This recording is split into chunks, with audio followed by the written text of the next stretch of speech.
I'm Donna Lynn Miller, and this is the Book Whisperer, Back to the Books. This week I thought we'd talk about mystery and suspense and how we can use mystery books with our students. I've always struggled as a teacher to teach my students about making predictions and inferring, and I've found that mystery books actually help me do that. Students often worry about providing evidence to support their predictions, or let's be honest, they're reluctant to provide evidence to support their predictions. They may know why something in a book has changed their view, but they don't always know a specific piece of a text that they can point to that reinforces their predictions.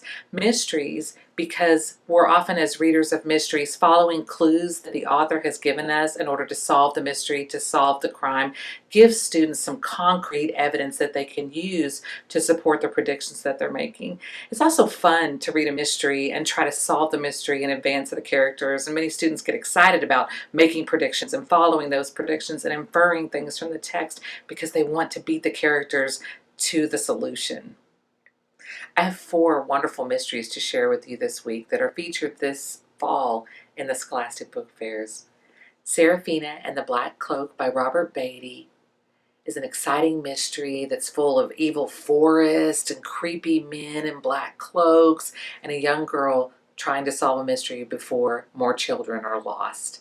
Sarafina is the daughter of the caretaker at the Biltmore estate. Her father lives in the basement, and he has hidden Sarafina's existence for years from his employers. But when children on the estate begin to disappear, Sarafina knows that a mysterious man in a black cloak is taking these children, and she's forced to come out of hiding and help catch him.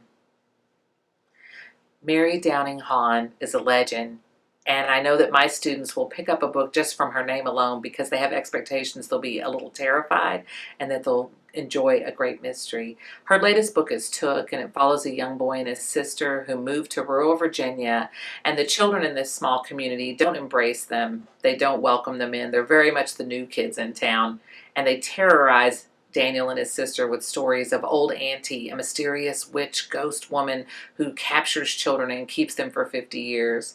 Daniel and his sister discover that Old Auntie is real and that she is coming for them. All mysteries don't have to be creepy and terrifying. The next book I'd like to share with you is Arf by Spencer Quinn, a follow-up to his popular book Woof. We revisit Bowser and Birdie in their hometown, and this time Birdie's home has been broken into, and Bowser, her beloved guard dog, doesn't catch the culprit. This book is full of humor. It's full of great engaging characters. I think of students who enjoy Gordon Corman's Swindle and have read that series would enjoy Arf as well. Adventure novels give us an opportunity to teach our students about elements of suspense, and the last book I'll share with you this week is extremely suspenseful. It's Terror at Bottle Creek by Wat Key, the author of the popular book Alabama Moon. In this book, we follow 13-year-old Court, whose father works in the Alabama wilderness, hunting and tracking, and he's taught Court all the skills that he knows. When Court and 2 of his friends are trapped by a Category 3 storm, Court must use all the skills his father ever taught him to save his life and the lives of his friends. If you're like me, I always try to stay on top of the new books that are available for kids to read, but it can be daunting. There's so many new books out, and just even reading them all or getting enough information to book talk them with kids can be daunting. I'm a big fan of podcasts these days, so I'm excited to share a resource that Scholastic Book Fairs has created that will help build up your book knowledge and give you more information about the types of books that are available for your students. We have a podcast library that has hundreds of titles available. Each podcast is 2 minutes or less, snappy, quick, and also includes suggestions for how to use books with your students and in your classroom curriculum. I suggest checking it out, and I've used those podcasts as models for how to do great podcasts. You could use them with your students if you'd like them to create podcasts of their own. Thank you so much for joining me for another episode of the Book Whisperer, Back to the Books. I look forward to talking to you again next week. Goodbye.